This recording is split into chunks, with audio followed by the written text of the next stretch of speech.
Kijiji cha Mwambao wa Kiza kilikuwa kimejificha katikati ya milima ya mbali, ndani ya bara la Afrika, mahali ambapo usiku ulikuwa mzito kuliko giza lenyewe. Wazee wa kijiji waliamini kuwa dunia ina macho, na macho hayo huona kila kilichofichwa. Katika Mwambao wa Kiza kulikuwa na imani ya zamani kuliko miti mikubwa ya mibuyu, imani iliyosema utajiri hauji bure, lazima utoe kitu ambacho dunia itakihitaji zaidi. Usiku mmoja, mwezi ulipogeuka kuwa mwekundu kama damu, ngoma zilianza kupigwa kwenye uwanja wa katikati ya kijiji. Sauti zake zilikuwa nzito, za taratibu, zikigonga kifua cha kila aliyesikia. Wanakijiji walikusanyika kimya kimya, macho yao yakiwa yamejaa hofu na matumaini kwa wakati mmoja. Mbele yao alisimama mganga mkuu, Mzee Nyakato, mwanamume mwenye macho meupe yaliyoonekana kama yanaona mbali zaidi ya upeo wa macho ya kawaida. Roho za mababu zimenena, alisema kwa sauti iliyopasua ukimya.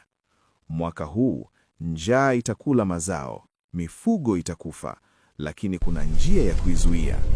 Ukumbi ukawa kimya. Kuna kafara inahitajika. Maneno hayo hayakuhitaji maelezo zaidi. Wote walijua. Ilikuwa siri inayojulikana lakini isiyotajwa wazi.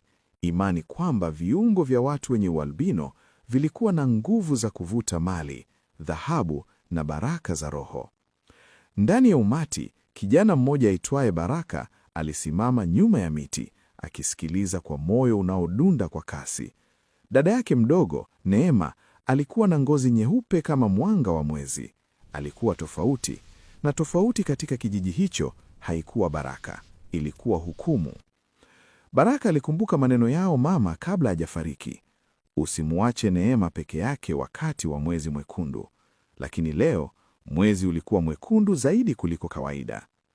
Wakati mkutano ukivunjika, watu walianza kunongona. Majina yalitajwa kwa sauti za chini. Macho yaligeuka taratibu kuelekea upande mmoja wa kijiji, mahali ambapo nyumba ndogo ya udongo ilisimama karibu na msitu. Neema hakuwa akijua chochote. Alikuwa ndani, akichora kwa makaa picha ya jua kubwa lenye mikono kama binadamu. Alipenda kuamini jua linamlinda. Alipenda kuamini kuwa mwanga hauwezi kumdhuru. Lakini nje, kivuli kilianza kusogea. Baraka alikimbia nyumbani kwao kwa pumzi fupi fupi. Alipofika, alimkuta Neema akitabasamu. "Kaka, umeona mwezi leo?" aliuliza kwa sauti nyepesi. Baraka hakujibu. Alifunga mlango kwa nguvu, akasukuma kabati mbele yake. "Leo hatutoki nje," alisema kwa sauti ya amri isiyozoeleka. Neema alimtazama, akihisi kitu kibaya hewani. Ghafla, mlango ulitikiswa. Mara moja, mara mbili, kisha sauti nzito ikaita kutoka nje. "Tumekuja kwa amani, tunataka tuongee." Baraka alijua sauti hiyo, ilikuwa ya Mzee Mwakito. Neema alishika mkono wa kaka yake. "Kaka, kwa nini wanakuja usiku?" Baraka alimeza mate. Nje, miguu mingi ilisikika juu ya udongo. Mwanga wa mienje ukaanza kupenya kwenye nyufa za ukuta. Na kisha ukimya, ukanyamaza mzima, kama upepo ulivyokoma kabla ya dhoruba. Halafu sauti ya mganga ikasikika tena, pole pole, yenye uhakika. "Roho zinadai kilicho chao." Ndani ya nyumba, Neema alizima mshamaa.